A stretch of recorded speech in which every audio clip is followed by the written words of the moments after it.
প্রক্রিয়াগত কারণে তাদেরকে দেখানো হয়েছে তারা গ্রেপ্তার হয়েছে, আসলে তারা গ্রেপ্তার হয়নি। তারা নিজেরা স্বেচ্ছা করেছে। অনেকেই এখান থেকে যাওয়ার সুযোগ ছিল, তারা ইচ্ছে করলে তারাও এখান থেকে সরে যেতে পারতো, কিন্তু তারা সেটা করে নাই।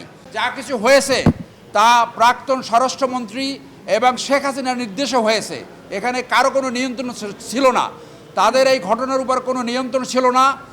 তদুপরি যেহেতু তাদের নাম এখানে আসছে, তাদের নামে চার্জ দাখিল করা হয়েছে, তারা তাদের ডিফেন্স পয়েন্ট দিয়ে তারা এই ট্রায়াল ফেস করে জনগণের সামনে দেখবে যে তারা কতটুকু অপরাধ করেছে কি করে নাই। আইনের কাছে যারা স্বেচ্ছা আত্মসমর্পণ করে, এইটি তার মনোবল আছে যে সে কোনো অন্যায় করেনি। আর যারা সত্যিকারে অন্যায় করেছে তারা দেখেন, এখানে একজন জেনারেল কবির নামে একজন পালিয়ে গেছে, এর আগে জেনারেল আকবর পালিয়ে গেছে, তারেক সিদ্দিকি পালিয়ে গেছে, মুজিব পালিয়ে গেছে। তারা তো পালায় নাই।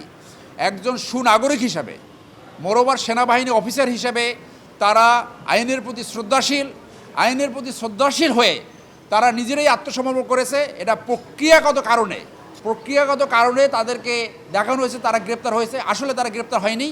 তারা নিজেরা স্বেচ্ছা করেছে। অনেকেই এখান থেকে যাওয়ার সুযোগ ছিল, তারা ইচ্ছে করলে তারাও এখান থেকে সরে যেতে পারতো, কিন্তু তারা সেটা করে নাই। তারা আইনের সম্মুখীন হয়ে, আইনের মুখোমুখি হয়ে তাদের যে পয়েন্টস আছে, তাদের যে ডিফেন্স এলিমেন্টস আছে সেগুলো প্লেস করবে এবং মাননীয় ট্রাইব্যুনাল সব কিছু যাচাই বাছাই করে সর্বশেষে তারা বিচারে উপনীত হয়। দেশপ্রেমিক সেনাবাহিনীর ব্যাপারে যে সমস্ত অপপ্রচার যারা করেন তাদেরকে আমরা বলবো অপপ্রচার করবেন না। ল অফ দি ল্যান্ড এবং বিচার প্রক্রিয়া একটা রাষ্ট্রের সভ্যতার মাপকাঠি নির্ধারণ করে। একটা রাষ্ট্র কতটা ফাংশনাল আছে সেটা নির্ধারিত হয় সেই রাষ্ট্রের জুডিশিয়ারি কতটা স্মুথলি ফাংশন করে। সুতরাং রাষ্ট্রের বাহিনীগুলো আমাদের এই বিচার প্রক্রিয়াকে সমর্থন করা, তাকে স্মুথলি পরিচালনার ব্যাপারে যেটা করেছেন, এটা প্রসিকিউশনের পক্ষ থেকে আমরা সবাইকে যারা এই প্রক্রিয়াকে সাহায্য করছেন তাদের সবার প্রতি আমাদের কৃতজ্ঞতা জানাচ্ছি।